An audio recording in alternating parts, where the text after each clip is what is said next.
Sebelum melanjutkan, jangan lupa subscribe dulu, terima kasih. Bab 494 Sebuah Rahasia. Itu seharusnya benar.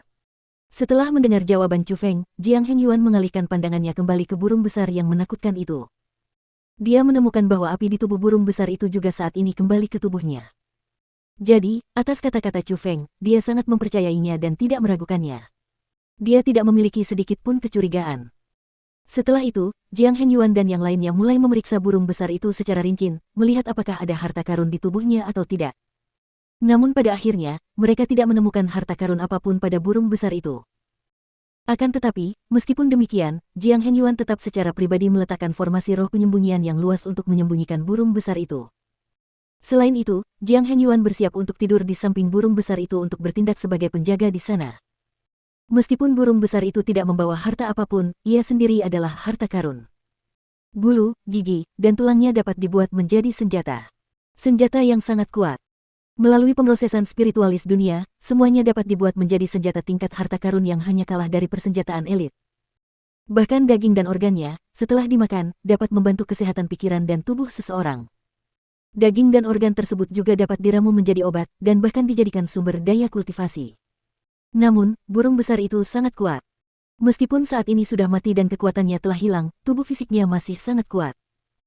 Memecahnya masih merupakan proyek besar, jadi meskipun itu adalah Jiang Hengyuan, ia segera mengirim berita kembali ke dinasti Jiang dan meminta para ahli dinasti untuk datang ke sana.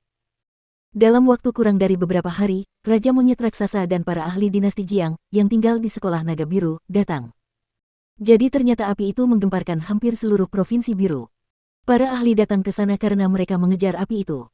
Namun selain Raja Monyet Raksasa dan yang lainnya, ada ahli lain yang juga datang.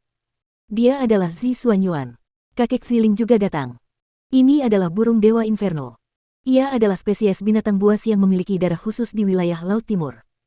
Makhluk kuat yang memiliki tanahnya sendiri di wilayah Laut Timur. Namun, burung dewa Inferno ini dapat dikatakan sebagai eksistensi tingkat Raja Burung. Burung dewa Inferno tidak akan mati tanpa alasan. Zi Xuanyuan berasal dari wilayah Laut Timur, jadi dia langsung mengenali asal burung besar yang menakutkan itu. Selain itu, di mata Zi Xuanyuan, orang bisa melihat ketakutan yang mendalam, bahkan teror. Memang ada beberapa luka di tubuh burung dewa Inferno ini dan saat masih hidup, ia seharusnya bertarung melawan seseorang. Namun, ini bukan luka yang fatal. Saya yakin luka fatalnya seharusnya berasal dari dalam tubuhnya. Tepat pada saat itu, Jiang Hengyuan berbicara. Ia telah memeriksa burung besar yang menakutkan itu dengan saksama. Senior Zi, dari apa yang kau lihat, saat burung dewa Inferno ini hidup, di alam manakah seharusnya kultivasinya? Apakah ia telah melangkah ke tingkat Martial Lord?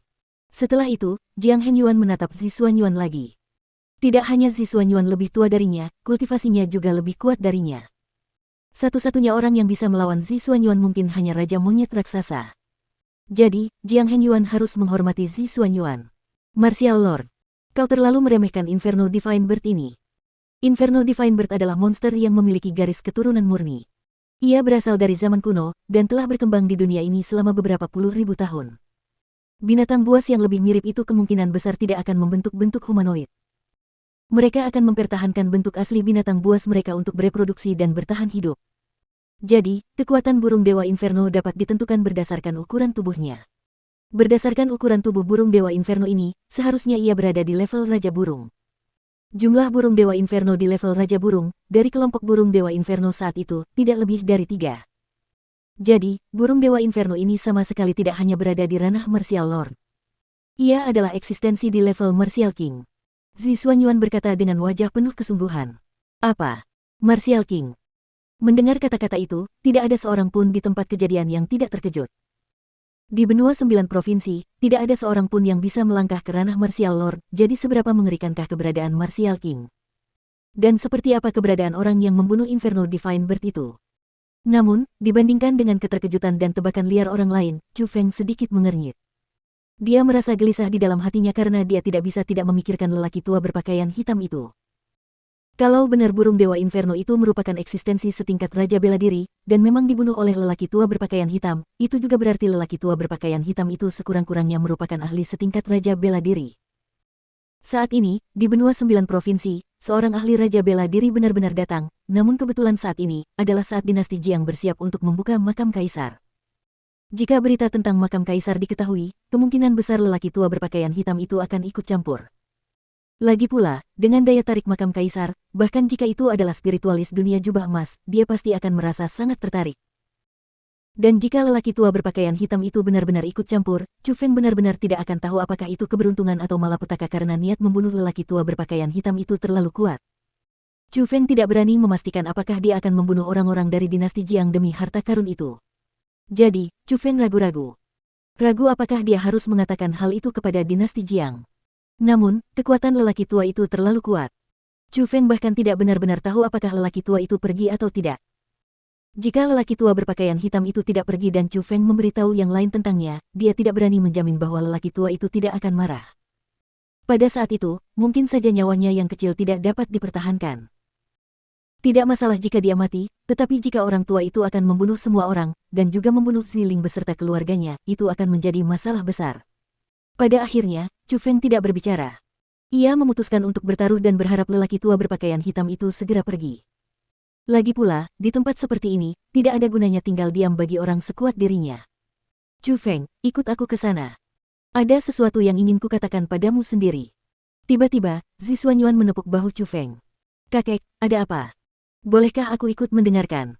Melihat itu, Ziling bergegas menghampiri sambil tersenyum.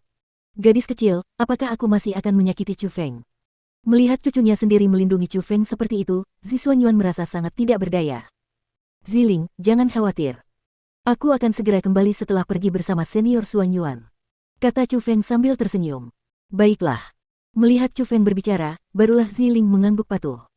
Ah, aku sudah membesarkanmu selama bertahun-tahun, tapi itu masih kurang dari 1 tahun bersama Chu Feng. Kau gadis kecil. Melihat cucunya yang keras kepala ternyata begitu patuh di depan Chu Feng, Zishuanyuan merasa sangat tidak berdaya, tetapi masih ada senyum lega di wajahnya. Tak lama kemudian, Zishuanyuan terbang ke udara, diikuti oleh Chu Feng.